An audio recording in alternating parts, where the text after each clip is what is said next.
Баршаңызға қайырлы күн.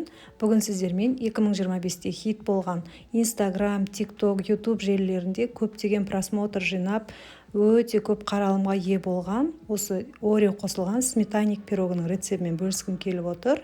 Пирог өте керемет болып шықты. Жасап көріңіздер. Видеоны соңына дейін қараңыздар. Бұл пирогтың басқа пирогтардан ерекшелігі Орео өзінің бір печеньесі, яғни Орео печеньесі өте бір ерекше дәм береді екен, және балаларға да қызықты болды. Бір жасағаннан барлығын таласып жеп қойды. Келесі жасалуына кірісеміз. Пирогымыз үшін алдымен ыдысымызға қантымызды саламыз, және де жұмыртқамызды саламыз. Бөлме температурасында немесе еріп тұрған сармайымызды салып, жақсылап араластырып аламыз. Сұйық заттарымызды толық жақсылап араластырып алғаннан кейін бөлек ала тұрамыз да, құрғақ заттарымызды араластыруға кірісеміз. Алдын ала еленген ұнымызға құрғақ какаомызды саламыз, және де қамыр қопсытқышты разрыхлительді салып, жақсылап араластырамыз.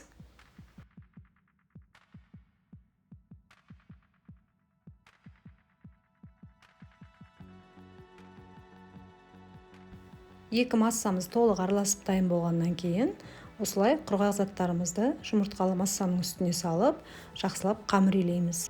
Қамыр өте жұмсақ болады, артық ұн салудың қажеті жоқ. Көріп тұрғандарыңыздай, осындай қолға жабыспайтын өте жұмсақ қамыр пайда болады, және қамырымызды пакетке кигізіп, начинкамыз дайын болғанға дейін холодильникке 5-10 минутқа қалдыра тұрамыз. Келесі кезекте начинкамызды, яғни пирогымыздың салмасын дайындауға кірісеміз. Ол үшін сметана, яғни мен президент сметанасын қолдандым 20%, және 3 жұмыртқа және қантымызды салып, жақсылап араластырып аламыз. Және де кукурузный крахмалын қосамыз. Бұл бізге сметананың ағып кетпеуіне көмектеседі. Осы массаны жақсылап толық бір қалыпты масса болғанға дейін араластырамыз.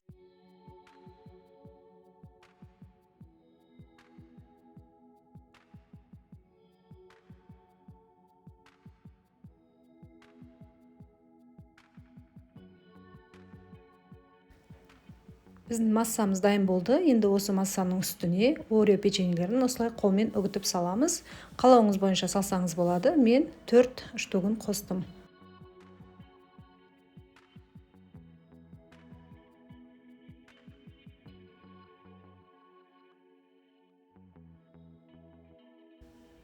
Осымен біздің начинкамыз дайын болды. Енді келесі кезекте біз демалып тұрған қамырымызды алып, осындай пирогты пісіретін табамызға орналастырамыз. Қолымызбен осылай жан-жағын жайып, біркелкі етіп, қамырымызды орналастырып аламыз. Осылай дайын болған начинкамызды бір араластырып жіберіп, құйып аламыз. Көріп тұрғандарыңыздай барлығы біркелкі болып құйылды. Енді осы массаның үстіне Орео печеньелеріміздің осылай бүтін 4-5 данасын саламыз.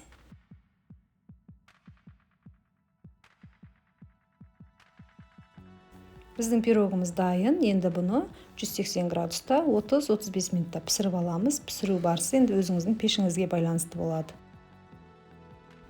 Міне достар, біздің пирогымыз пісіп шықты. Көріп тұрғандарыңыздай өте ерекше пирог екен, және де дәмі де өте дәмді болды. Пирогты кеспес бұрын пештен алған соң 15-20 минутқа салқындатып алыңыз, сонда өте дәмді болып шығады. Көріп тұрғандарыңыздай пирогымыз жұмсақ әрі нәзік болып шықты. Пирог Орео қосылғаннан кейін өте ерекше болып шықты, және менің балаларыма да ұнады. Шаймен бәрі таласып жеп қойды.